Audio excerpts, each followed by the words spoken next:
Rapaziada, o Flamengo tá sendo perseguido ou eu tô ficando maluco? Porque o que aconteceu nesse jogo foi um absurdo. E agora ainda vazou a lista de convocação com o jogador do Mengão podendo ficar fora. Hoje o papo é quente, porque tem revolta, tem bastidor, tem bronca no Pedro, crítica pesada no Rossi e possível invasão rubro-negra na seleção brasileira. Antes de tudo, já faz aquela moral de parceiro raiz, deixa o like agora porque isso ajuda demais o canal, se inscreve, ativa o sininho da notificação e comenta aqui embaixo. Quem é que tem que ser titular absoluto nesse Flamengo? Então vem comigo porque o assunto de hoje tá pegando fogo. Nação, vou falar uma coisa para vocês. O resultado contra o Atlético Paranaense, olhando friamente, talvez não tenha sido o pior do mundo. O Flamengo estava cheio de desfalques, jogando fora de casa, arbitragem confusa, clima pesado, gramado rápido, tudo contra. Mas a atuação do time, meu amigo, foi horrorosa. O Flamengo simplesmente não jogou futebol durante boa parte da partida. O time parecia desligado, sem intensidade, sem controle de bola, sem criatividade, sem vontade de dominar o jogo.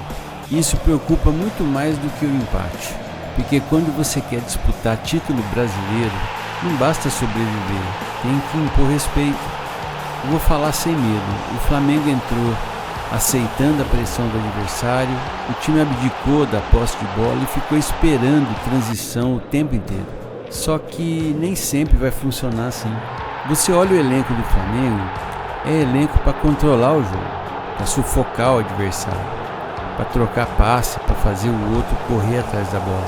Mas o que a gente viu foi exatamente o contrário, o Atlético rondando a área o tempo inteiro. E quando você deixa o adversário rondando a área toda hora, uma hora acontece besteira. Ou desvia, ou sobra, ou o goleiro falha. E foi exatamente o que aconteceu. Agora vamos falar sério sobre o Rossi. Porque já passou da fase do acontece. Sim, goleiro erra. Todo jogador erra. Faz parte do futebol. Só que o problema é a repetição. Contra o Vitória teve falha. Agora de novo, e não é erro difícil não é lance impossível, são erros estranhos, esquisitos, daqueles que mudam o jogo. E o pior, Rossi é o goleiro 8 ou 80, ou ele faz a defesa absurda e salva o Flamengo, ou ele entrega de um jeito inacreditável. Aquela bola, sinceramente, parecia defesa comum. Quando eu vi o lance, eu achei até que tinha batido na rede pelo lado de fora. Do nada os caras comemorando.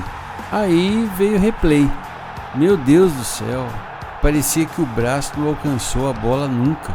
Um negócio completamente bizarro. E aí eu faço uma pergunta para vocês. Será que não está faltando concorrência no gol? Porque talvez esteja na hora do técnico mexer um pouco nisso, né? Colocar o André em um jogo, dar susto no titular. Faz o cara entender que a posição não é garantida. O Flamengo é gigante, não existe cadeira cativa. Agora também vou falar uma coisa. Apesar do erro do Rossi, o Flamengo já vinha pedindo para sofrer gol, né? O time não conseguia respirar. Futebol não é só contra-ataque. Futebol também é controle. E o Flamengo precisa voltar a controlar a partida. Agora, se teve uma coisa que me deixou revoltado, foi a arbitragem. Meu amigo, que coisa absurda. O Flamengo foi prejudicado demais. E não sou eu que estou falando sozinho não. Até comentarista de arbitragem admitiu que o jogador do Atlético tinha que ter sido expulso. A perna do jogador do Flamengo ficou destruída no lance. Era vermelho claro. Mas aí acontece aquilo que a gente já conhece no futebol brasileiro. O critério muda dependendo da camisa. E outra coisa que me irrita profundamente, bandeirinha hoje virou enfeite. O cara vê o impedimento claro e deixa seguir. Tudo agora é deixar o VAR resolver? Não, meu parceiro, você tá ali para trabalhar também. O atacante estava muito impedido. e o auxiliar simplesmente ignorou.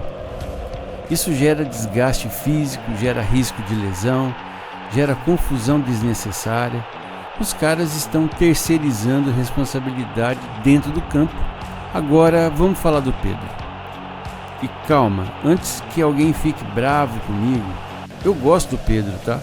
Acho ele decisivo, artilheiro, jogador gigantesco. Mas tá faltando intensidade, tá faltando sangue. O Pedro fez o gol? Fez, mas o restante da atuação foi muito abaixo. E não é só nesse jogo não, já faz algumas partidas que ele aparece desligado. Parece que o jogo acontece ao redor dele e ele demora para entrar mentalmente na partida. Teve bola perdida, teve movimentação lenta, teve lance desperdiçado, inacreditável. O atacante de alto nível não pode dormir em campo, ainda mais no momento em que está brigando por convocação de seleção brasileira. Aliás, falando nisso, a lista da seleção virou assunto gigantesco, né? Porque começou o papo de vazamento, bastidor, pré-lista, nomes praticamente certos e possibilidade de até 7 jogadores do Flamengo aparecerem entre os convocados e observados. 7! Olha o tamanho do Flamengo. E sinceramente não seria absurdo, porque o elenco rubro-negro tem jogadores em nível de seleção. Alexandre pode aparecer, Danilo tem chance, Léo Ortiz está jogando muita bola faz tempo, Léo Pereira vem sendo monitorado, Samuel Lino pode pintar e claro, Pedro ainda está nessa disputa. Agora, pelo que está circulando nos bastidores, o Pedro corre risco e aí entra justamente o momento dele dentro de campo, porque convocação também passa por um momento psicológico, intensidade e impacto no jogo. Não adianta só fazer gol. O treinador vai olhar comportamento, participação e entrega. E o Pedro precisa mostrar mais presença, porque qualidade ele tem de sobra. Agora sobre o técnico do Flamengo.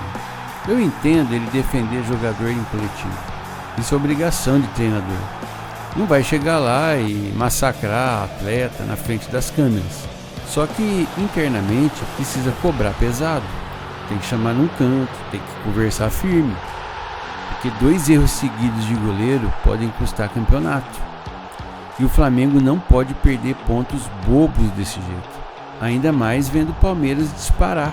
Hoje a diferença parece administrável. O Flamengo ainda tem confronto direto. Ainda tem jogo atrasado.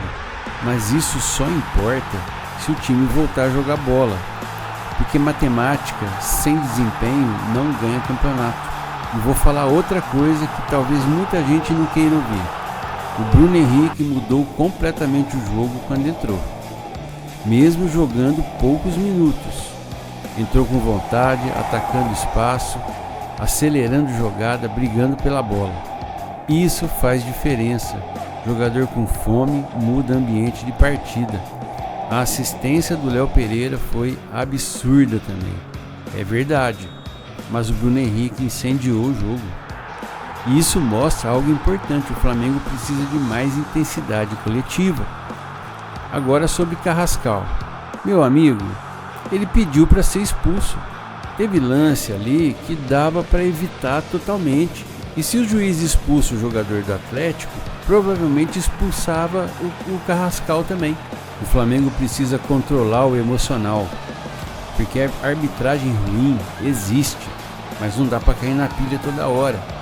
Agora tem uma coisa que é fato, a nação está incomodada, porque o torcedor percebe quando o time entra sem postura dominante. E o Flamengo não pode ser um time que depende só de lampejo individual.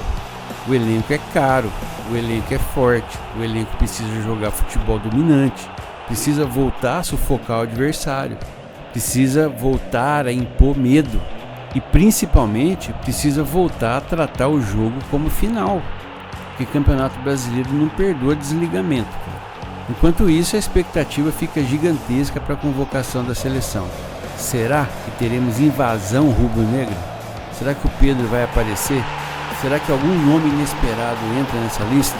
E principalmente, será que essa convocação vai mexer mentalmente com o elenco do Flamengo para a sequência da temporada? porque daqui para frente, meu amigo, não tem mais espaço para vacilo. Agora eu quero saber a sua opinião. Rossi merece continuar titular absoluto? Pedro está devendo futebol? Quantos jogadores do Flamengo você acha que estarão na seleção? Comenta aqui embaixo que eu quero ver a opinião da nação. E claro, não esquece daquele fortalecimento absurdo. Deixa o like, se inscreve no canal e ativa o sininho, porque aqui tem notícia do Mengão o tempo inteiro e todo dia. Também presta atenção na descrição do vídeo, no primeiro comentário fixado, porque tem produtos que eu indico para o torcedor raiz do Flamengo.